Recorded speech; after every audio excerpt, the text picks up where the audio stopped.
Welcome back to the Graham Stephan Show, and Shelby Church is back at it again to buy real estate, but this time in Los Angeles. And I have some very opinionated thoughts on what's going on because I recently left Los Angeles a few years ago, and I'm not going to hold anything back. So with that said, feel free to hit the like button, subscribe, and now let's begin. I am seriously looking to buy now, so we need to find a place. I really want to buy within the next few months because I think when interest rates go down later this year, like the Federal Reserve is saying, prices are going to go up. Okay, so here's the argument for that. If interest rates go down, mortgages are going to be cheaper. And the thought is that there's going to be a rush of buyers into the market to go and buy up all the inventory and cause prices to go higher. The other argument to that, the counterpoint, is that lower mortgage rates would actually unlock all the sellers who are kind of on the fence about letting go because they don't want to give up their mortgage. But if interest rates come down, all of a sudden, all those people who were locked in could afford to move and buy something else, and that could potentially keep the market rather flat or even, dare I say it, go down. So there's two trains of thoughts here. I'm not sure which camp I fall in. I tend to believe that there would be a lot more sellers if interest rates decline because there's so many people out there who I know personally who would love to move, but they say, I don't want to give up my mortgage. It's 3.5%, and if I were to buy something else, it's going to be 6.5%, so I'm going to stay where I am. But all of a sudden, if interest rates go to 4.5%, all of those people would say, well, going from 3.5% to 4.5% is not that big of a deal, and maybe I move. And so maybe that causes more inventory to come on the market. Or it doesn't happen. We'll see. There's so many variables here. My plan is to buy a place that I can fix up, then within the next 2 to 5 years, sell that house and do the same thing over again. If you sell a house that you've lived in for at least 2 of the last 5 years, you don't pay capital gains taxes on the first $250,000. Here's the thing, okay? It's a lot easier said than done. If the home appreciates in value $100,000, you're going to be spending about 6% in commissions and closing costs to sell the house. So let's just say you buy a house for $1 million, you spend $150,000 fixing it up, you're in $1,150,000. Let's just say now the home is worth $1.3 million.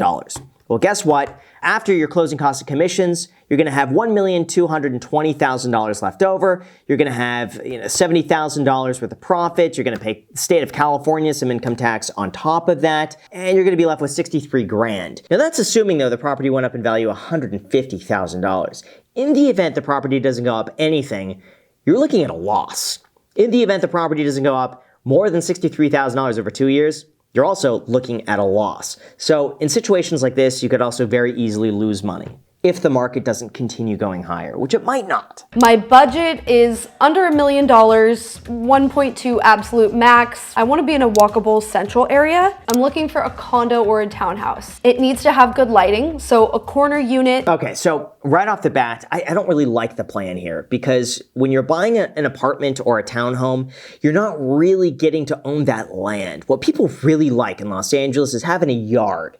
Owning the land, even if it's 6,000 square feet or a 5,000 square foot lot, like just having that plot of land that you could develop, that in Los Angeles is priceless because, I mean, it's not priceless. You could put a price tag on it, but they're not making any more land in Los Angeles. So when you're getting a unit like this, one, renovations are a pain in the ass to do because HOAs just make it so difficult. So your costs are going to go up. All the architectural and plans and committees, it's going to delay things longer than you'd ever imagine, and you don't get to quite own the land. If you're buying like, a penthouse unit somewhere, you're not typically going to see the same appreciation as if you were to buy a house.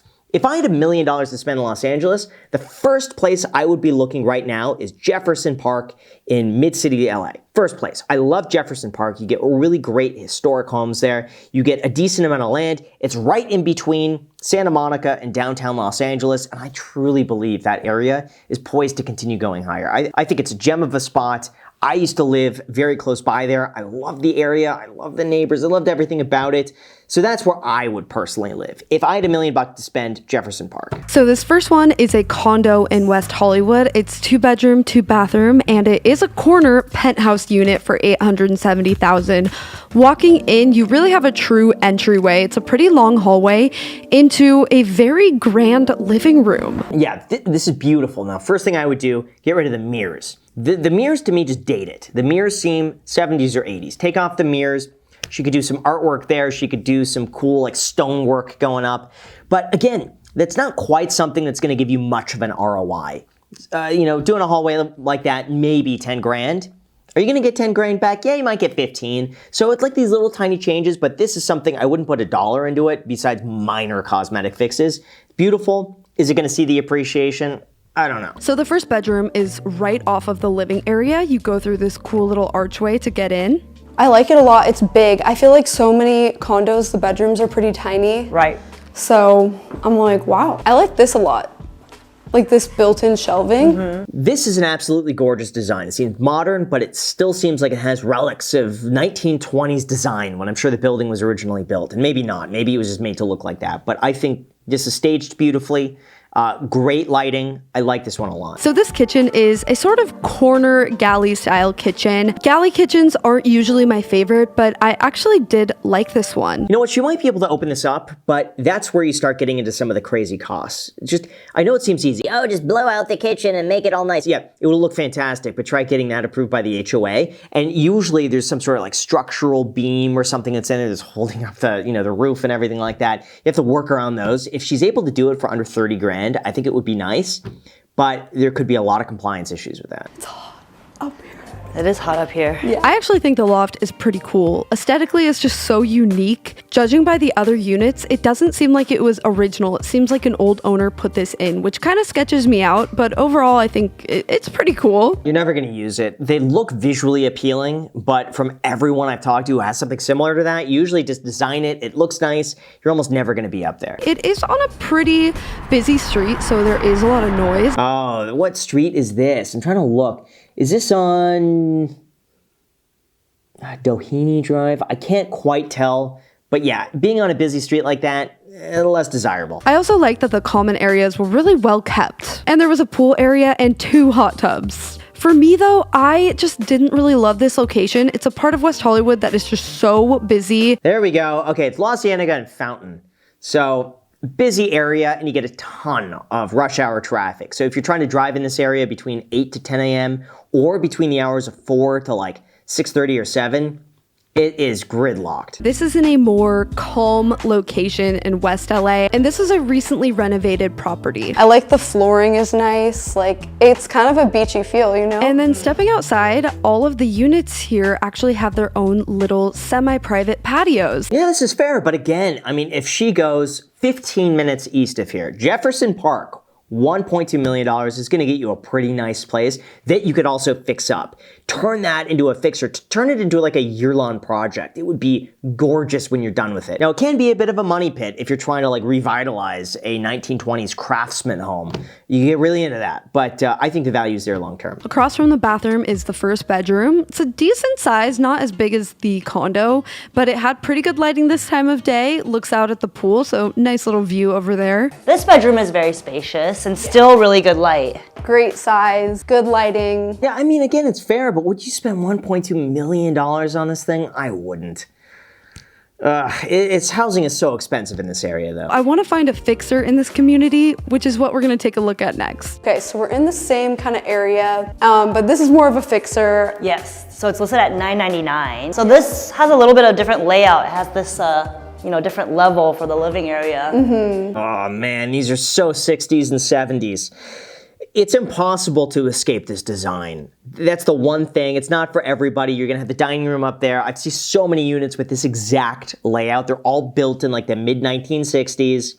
There's only so much you could do with it, unfortunately. Like you could modernize it, but when you walk in, you still it still feels like that layout is 1960s. The lighting in like 30 minutes is gonna be even worse. This is a dark unit. That's like the only thing. You take out these upper cabinets and it would feel a lot more open. Yes. I feel like there is enough storage, for me at least. Yeah, it's a good amount of storage. Yeah, you know, the 1960s and 70s, they didn't exactly prioritize lighting. They prioritized carpet and a whole bunch of patterned furniture, but not lighting. This is an older building, so the bathroom is probably original and definitely could use a renovation, which is not a con to me. That's like exactly what I'm looking for, and I do love that there's a window in this bathroom as well. Yeah, this one, it really just depends on the location, if it's even going to be worth fixing up. My guess is it might be, but you have to be so cost conscious if you're going to do that, because you could easily go over budget on something like this. My favorite one actually was the last one. That townhouse that was a fixer. If it was south facing, I would have bought it. But because it was north facing, it just is never gonna get that good of lighting. I did not put an offer on any of them today,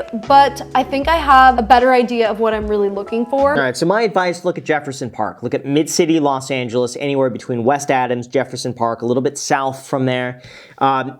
That's where I believe the best value right now in Los Angeles is. If you have a budget of up to like 1.2 and you want something you could fix up a little bit, there's some gems there. And houses are competitive. They don't come on the market all the time for something that's great. But you know what? Keep looking. And I bet within a year, you'll find the needle in the haystack. So with that said, you guys, thank you so much for watching. Feel free to hit the like button, subscribe, and don't forget that you could get some free stocks down below in the description. I got a paid affiliate link there. Now, I'll get a commission when you sign up, but you also get some free stocks that could be worth all the way up to a few $1,000s. So enjoy. Let me know what stocks you get. Thank you so much, and until next time.